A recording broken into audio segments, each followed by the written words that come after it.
finish up that one last set. Hope everybody's doing great this morning. Had a question recently from an emailer who said, hey Dave, do you ever do any old-fashioned bodybuilding workouts? Well, not like I used to, okay, way back in the day, but now what I like to do is definitely blast certain groups. And so what I thought I'd bring you today is a shoulder blasting routine, or essentially 5 shoulder exercises that I think you go ahead and use, and I guarantee it will get after your shoulders. Now here's the cool thing about this. I found that irregardless of the integrity of your rotator cuff, and obviously if it's in bad shape and very degenerative, it may be a more difficult thing. But what I find is this routine is actually easier on the shoulder and seems to go ahead and work much better with the people that have a little bit of impingement issues, a little bit of rotator cuff issues. And I think the reason is the band allows you to go in the plane of motion that your shoulder wants to go into. Now, is that a good thing? Well, it allows you to exercise. I still recommend that you try to clean up that impingement issue and that rotator cuff issue by doing some corrective exercise. So don't expect this to be the corrective exercise. But I think as you start to get back into it, you might find that this routine works a little bit better. I'll point out some reasons why as we go along. Let's go into exercise number 1. Just a front push press. You can do it several ways. You can go ahead and do it military-like, where you're just going ahead, locking in and locking overhead. All right? You can go ahead and use a little push press. Depending on the size of band you're using, you might have to get your hips involved. But notice, when I push up, I'm able to push apart, which I think puts you in the scapular plane, which ultimately allows you to go ahead and work your shoulders more successfully because you're not really engaging that rotator cuff and entrapping it by going straight overhead like you would with dumbbells or free weights, because you can't push apart with a free weight. You got to push straight overhead. So there's exercise number 1 and why I think it works pretty good. Exercise number 2, a little high pull. And you've seen me do this several times, but here again, as I come up, I can pull apart. Why is that important? Because I think it allows me to set my scapula, which in turn gives my rotator cuff a lot of friendly support. And so as a result, high pulls, especially with a little bit of a wide grip, seems to work pretty nicely versus a narrow grip. All right, so be aware of that, and let's get those high pulls going. Hey, let's go back to pressing again. Let's go ahead and step on the band and let's take it up overhead. And now we're going to go militaries. Now behind the neck presses, wow, let me tell you, not many people can do it, but once again, as I come down, I can pull the band apart and I can set that scapula, which allows me to go ahead, I think, not only and work on my postural stability of my upper back, but it also puts my rotator cuff in a much more friendly position. Exercise number 3, military presses. We're just going to step through the band, go ahead and knock out pull aparts. We can go low, we can go mid-range, we can go high, however you want. You could even probably go high pulls over your head if you wanted to. Pull aparts are a great way to really engage that posterior rotator cuff, and guess what? We all need a ton of posterior rotator cuff engagement. Now the last one, stepping on the band. We're going to go overhead, but we're going unilateral. And what I like to do is start by teaching people straight overhead. But then what I like to do is drop into an explosion and really start teaching them how to explode overhead. Excellent exercise. Really like it. Transition, just step on it, drop it, and you're ready to go into the other side. So it's a real quick transition, get after it type exercise. Bonus exercise, but this is not for the rotator cuff people. Alright? Front raises. Now if you only have one band and you got to lighten up the resistance, I like to just put my hands here and do front raises like so. But let me tell you, clicking, popping, cracking in those shoulders, you better shut it down. You better find a different exercise, because you know what? Why this exercise is so demanding on the shoulder? It's too long of a lever arm. The resistance is way too far out.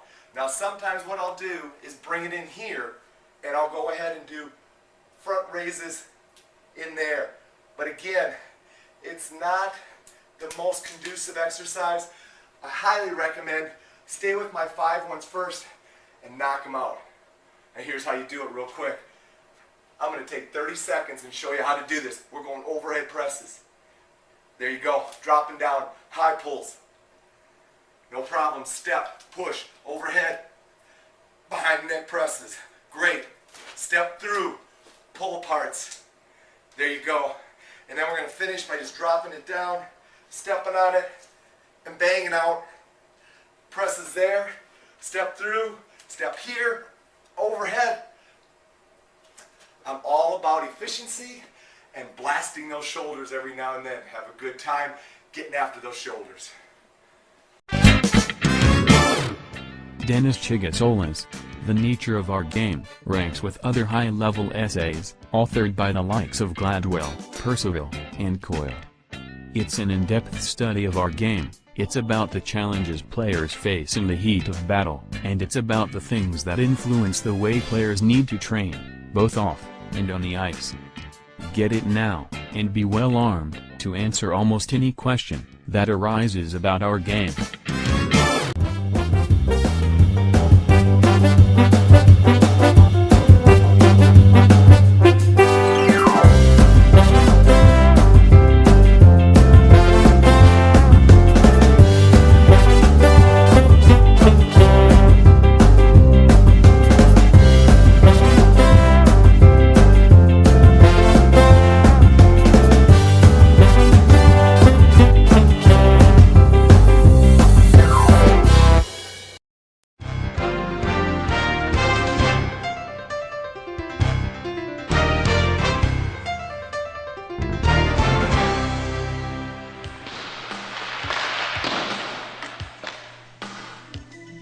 I've mentioned previously the benefits of kids participating in other sports.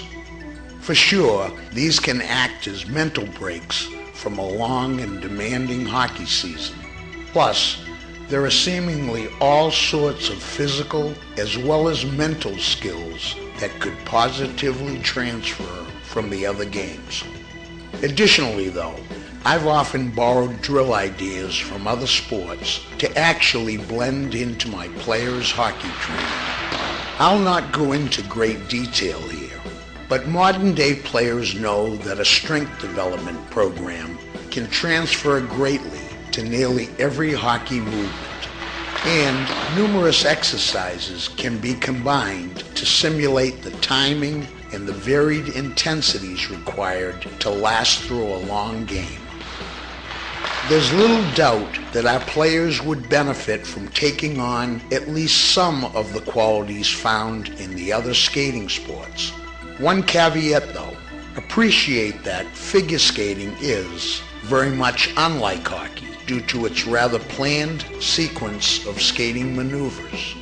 So, while we might want to take on some of their moves, to do too much figure skating could transfer some unwanted or negative qualities to our hockey players. Then, is there any doubt that our kids would enhance their agility and reactions if they engaged in some basic soccer drills? And of course, the positive transfer of this skill to this one should make plenty of sense. At first glance, you may have thought that this was a local youth football workout. However, I've adopted sort of a slow motion version of football's blocking methods in order to introduce body checking to my kids in this convenient, no-cost, off-ice atmosphere. I find this football-like approach especially effective for getting across the idea of strength and stability in their posture. It also provides me a format within which to reinforce important concepts such as not lunging and making sure the kids keep their heads up prior to any collision. Believe it or not, it was about 1980 when I originally borrowed this exercise idea from skiers. In more recent years, though, I've seen similar type drills used in numerous sports, including hockey. Jumping exercises, of course, are great for the thrusting muscles, and lateral jumps are even more specific to a skater's push-off. Really, I think the sky's the limit when it comes to borrowing from other sports. About the only thing we have to do is to think a little, or weigh a given skill idea according to that all-important theory of transfer. Finally, I have my own rule when it comes to the theory of transfer. For while I sometimes know that some negative is going to come with a certain cross-sport drill idea, I'll run with it so long as there are more positives to be gained. That said, you should love what I have in store for Part 4, this one aimed at hockey-specific skill ideas.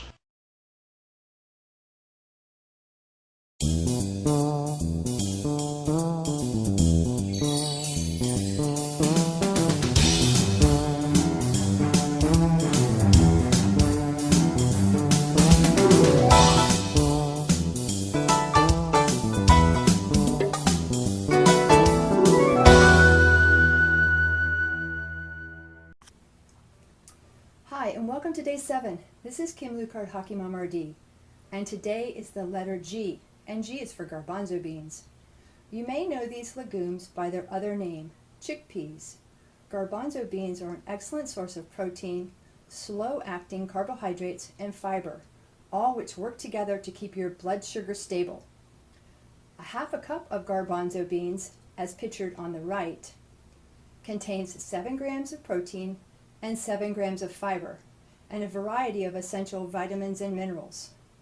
Garbanzo beans are a great addition to a salad, soup, or blended into hummus. Don't forget to drain and rinse them before you use them to decrease the sodium content. Because of the high fiber content in these legumes, it's best to consume them several hours before ice time. Eating high fiber foods too close to ice time may result in stomach cramping. Enjoy garbanzo beans at lunch on the day of an evening game. Trying to decrease body fat in the off season? Make sure you add these fat-burning legumes to your meal. Thanks for listening, happy skating, and see you next time for the letter H. This is Kim, Hockey Mom RD.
Now we have full ice drill, once again 0, starting from the both sides at the same time. Player number 3, for example, goes forwards and he receives a pass. He made a curve here on the blue line. Now he's got a puck, he goes with a puck straight on. He plays a pass on the player number 1. Now he goes this way and he receives a pass like this. After he received this pass, he goes once again 0, takes a shot. This is the first drill, very easy one for warm-up of the goalies because we have shooting from the left and from the right side.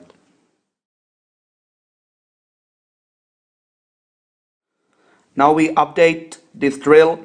Once again 0, we do the second version. The player number 1 goes straight on and he receives a pass from the player number 5. As soon as he receives this pass, he goes this way, Now he plays a pass to the player number 3 and continues this way.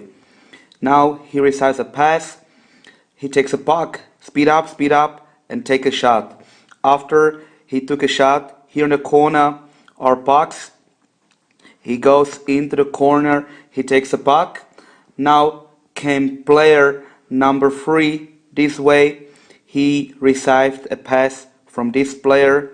This player goes in the front of the net for a screen, and this player number 3 takes a shot. So we have 2 shots, 4 players working at the same time. It's a very great drill.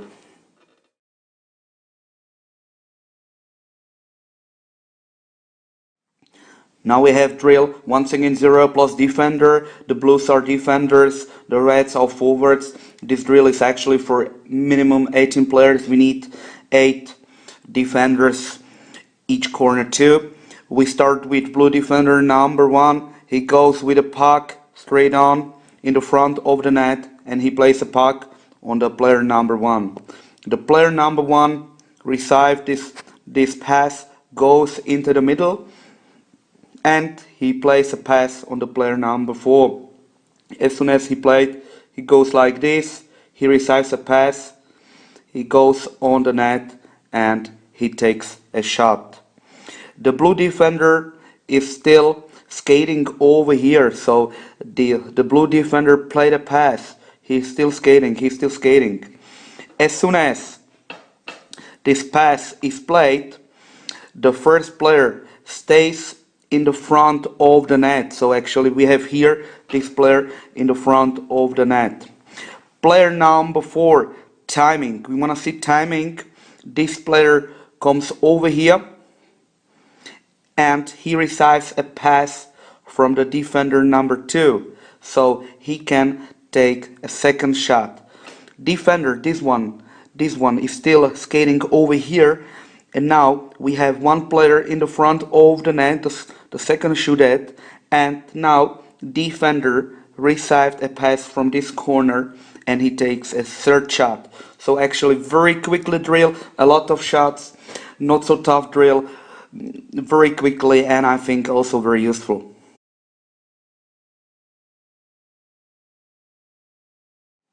Now we have simple drill, once again 0. The forward number 1 plays a pass to the D number 1. D number 1 moving to the side, and he plays the pass from here to this forward. This forward moving into the middle, very quickly feeds. Now he plays a pass on the forward number 5. The forward number 5 is looking. The forward number 1 is here. Pass back, and now we have situation once again 0 against this D. So he took a puck and he tries to beat the defender in situation once again 0. This drill is from both sides, heads up, some passes, some shooting, and try to play to goal. Of course, depends on how many players you have on the ice, because if you have 20, it's not so much time, or there is the time enough, but it takes so much of time to take this drill for all players, minimum 5 or 6 times.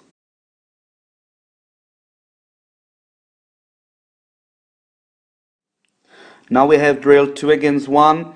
The defender number 1 goes behind the net with a puck and he looks for a pass, and he plays this pass on the player number 1. This player number 1 goes forward like this with a puck. We need timing. We need player number 2 coming this way. I show it like this. I show it with the blue color. The player number 2 went this way, and as soon as he's got a puck, we need movement over here.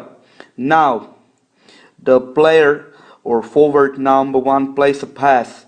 Here is a defender. He's ready to receive a pass. Now we see both forwards crossing over reorganization in neutral zone, and we see them going 2 against 1 this way against this defender.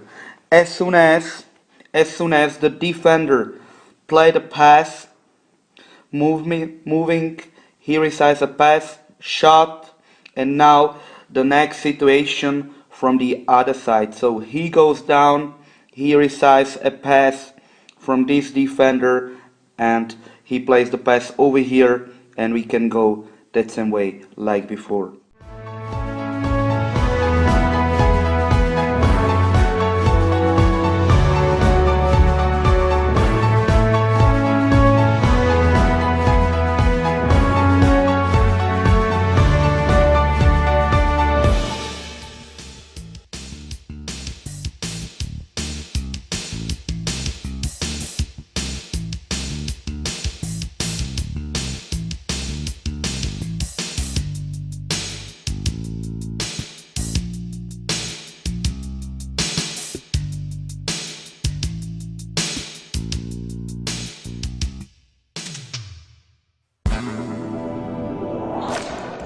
With passing and shooting feints, the ball carrier displays another possible action.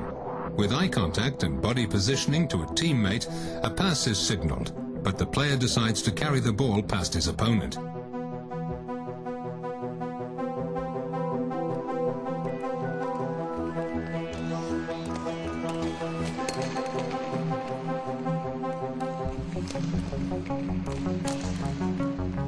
With a backswing, a shot is feinted. If the opponent reacts to it, the player can carry the ball past him.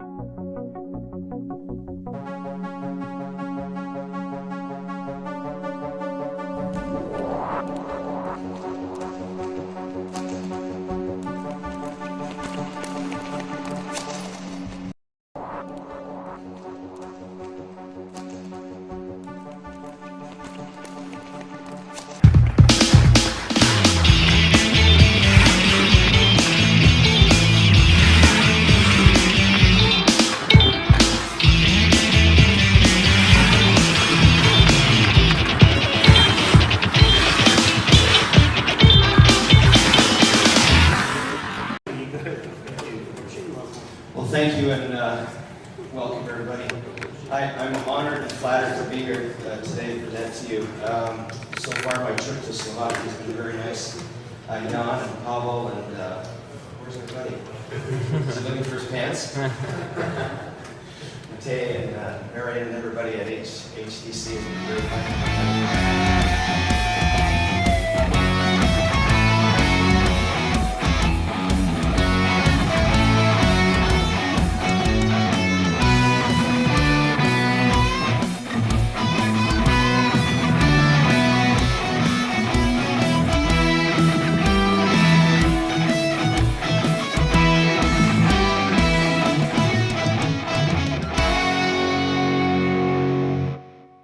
Hello and welcome to Talking Hockey with John and Howie. Cast. I'm your host, John Crawford, along with my brother Howie.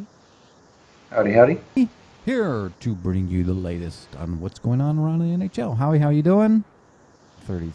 So congratulations to the Washington Capitals for their first time hoisting the Stanley Cup. Yeah. In their 44-year history. Another interesting fact about that matchup as well was that it was Vegas, who was the expansion team in NHL history with the best record, playing against Washington, who was the NHL's expansion team with the worst record. Oh, that is interesting. So what was their, I guess, inaugural season? They had only won 8 games that first year. Did they really? Yeah, they were, let me pull it up here real quick. Boy, that's terrible. 8 games? I think that's what it is. They finished that season, let's see, their inaugural season was in 1974, and they finished that season with a record of 867-5. 867-5. Yep, their worst streak was a 37-game losing streak. Oh man. Oh, that's 37 straight road games. Oh, 37 straight road games that they lost. Yeah, they lost. Yeah. Wow. Whoa. That hurts. Yeah. Yeah, 867-5. The following season, they improved by 3 games. Oh, well, there you go. Something to Yeah, build on. yeah. Yeah, they finished that first season with 21 points. There you go. Wow. Well, it was nice seeing Ovechkin raise the cup. Yeah, it was. It was. Yeah. Although it still would have been nice to see Vegas win, only for the fact, I think I sent you the text because I found out, had Vegas won, Fleury would have only been the sixth player in NHL history to win consecutive cups with 2 different teams. Yeah, but I mean, at least the thing that's going for Vegas right now, at least they have proven they've got goaltender depth the way they started off the season. Oh, absolutely. Yeah, that team has a lot of depth. For somebody that's just come into the league, well, if you go back and look at their list of available players that they have to choose from, right? I'd really like to go back and compare those to other, like when Columbus came in, or what it was like. I'm just wondering, because they sure had quite a list of good players, right? Even though they were unwanted. And I guess with that, Howie, we will bid you all a fine adieu and see you week after next. Yeah, in 2 weeks. In 2 weeks, we will be back for our off-season show, and we will bid you all adieu. Paka.